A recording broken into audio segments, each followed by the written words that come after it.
यसरी सार्वजनिक जग्गा अतिक्रमण गरी घर निर्माण गर्ने सत्तारूढ दल रासपाका सांसदहरू को छन् त? 1. सुरेश कुमार चौधरी। सरकारले सार्वजनिक जग्गामा बनेका संरचनामा डोजर चलाइरहँदा बाँकी क्षेत्र नम्बर 1 बाट निर्वाचित रासपा सांसद सुरेश चौधरीको घर समेत ऐलानी जग्गामा रहेको खुलेको छ।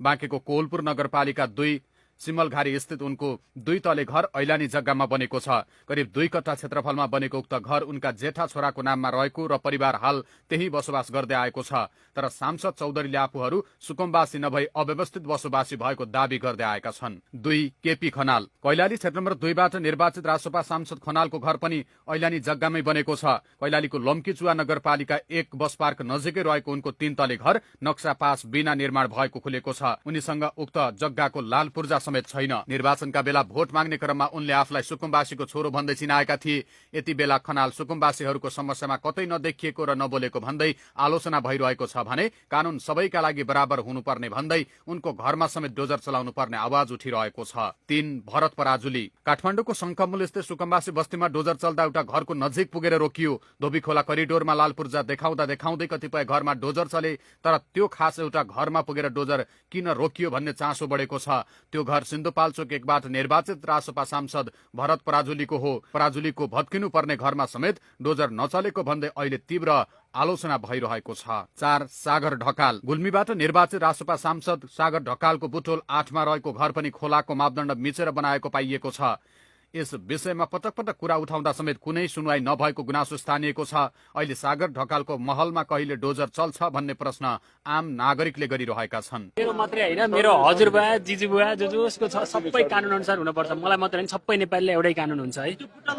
सबै बुटलको, गुल्मीको, डडेलधुराको, नेपालभरि जहाँसुकै जग्गा छ नियम कानुन अनुसार जानुपर्छ। म मात्रै होइन, तपाईँ हामी सबै है त। 5. जगत प्रसाद जोशी। कैलाली 3 का सांसद जगत प्रसाद जोशीले 1 बिघा सरकारी जग्गा हडपेको विषय पनि सार्वजनिक भएको छ। उनले कैलालीको घोडाघोडी नगरपालिका वडा नम्बर 10 घुम्नी भाकलमा करिब 1 बिघा सरकारी जग्गा भोगचलन गरिरहेका छन्। त्यही जग्गामा उनले घर समेत निर्माण गरेका छन्। 6. प्रशान्त उप्रेती। एकपछि अर्को सांसदका विवाद सार्वजनिक भइरहँदा मकवानपुर 1 का सांसद प्रशान्त उप्रेतीको 3 तले घर पनि ऐलानी जग्गामा रहेको चर्चा छ।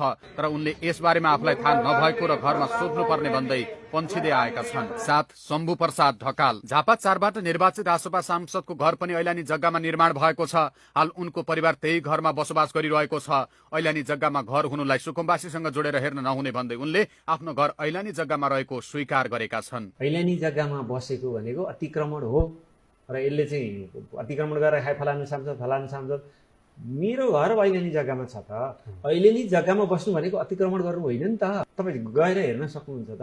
ऐलानी जग्गामा बस्नु भनेको अतिक्रमण गर्नु होइन। यो कसैको नाममा छैन यो जग्गा।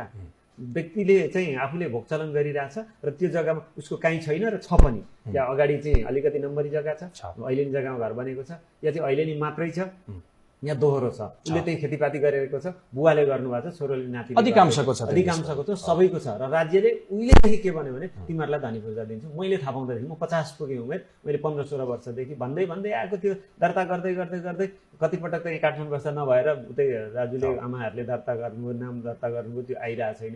त्यसरी हामी बसिरहेका छौँ। 8. खडकराज पौडेल गणेश। संस्कृति पर्यटन तथा नागरिक उड्डयन मन्त्री समेत रहेका रासपा सांसद खडकराज पौडेल गणेशको घर पनि सार्वजनिक जग्गामा बनेको विषय बाहिरिएको छ। मन्त्री पौडेल बसोबास गर्दै आएको पोखरा महानगरपालिका 14 मझेरी पाटन क्षेत्रमा रहेको घरको लाल पूर्जा नरहेको र नक्सा पास समेत नभएको तथ्य सार्वजनिक भएको हो। उनी बस्दै आएको उक्त घर मन्त्री पौडेलले बिक्री गरिसकेको भन्ने चर्चा पनि छ। अहिले रासपा सांसदका घरहरू नै सार्वजनिक र ऐलानी जग्गामा बनेको तथ्य सार्वजनिक भएपछि रासपाका अन्य सांसदहरू बचाउमा उत्रिएका छन्। रासपा सांसद गणेश कार्कीले फर्जी सुकुम्बासी हुनु कानूनी कारबाहीको विषय भएको बताउँदै ऐलानी जग्गाहरूमा बस्नेहरू वर्षौंदेखिका पीडित भएको तर अपराधी नभएको भन्दै आफ्ना सहकर्मीको बचाउ गरेका छन्। व्यक्ति विशेषको घर भत्किने वा नभत्किने भन्ने कुरा गौण हुन सक्छ, तर यदि ऐलानी र सार्वजनिक जग्गामा बनेका संरचनामा डोजर चल्ने हो भने त्यो कसैको पद प्रभाव वा पहुँच हेरेर रोकिनु हुँदैन। अन्यथा सुकुम्बासीका झुपडीमा मात्र कानून कठोर हुने र सांसदका महलहरूमा राज्य मौन बस्ने चरित्रले सरकारप्रति नागरिकको भरोसा र कानूनको सर्वोच्चतालाई नै धराशयी बनाउनेछ। कानून साँच्चै सबैका लागि बराबर हुन्छ कि फेरि पनि पहुँचवाला र शक्तिशालीका ढोकामा पुगेर डोजर रोकिन्छ, त्यो भने हेर्न बाँकी छ।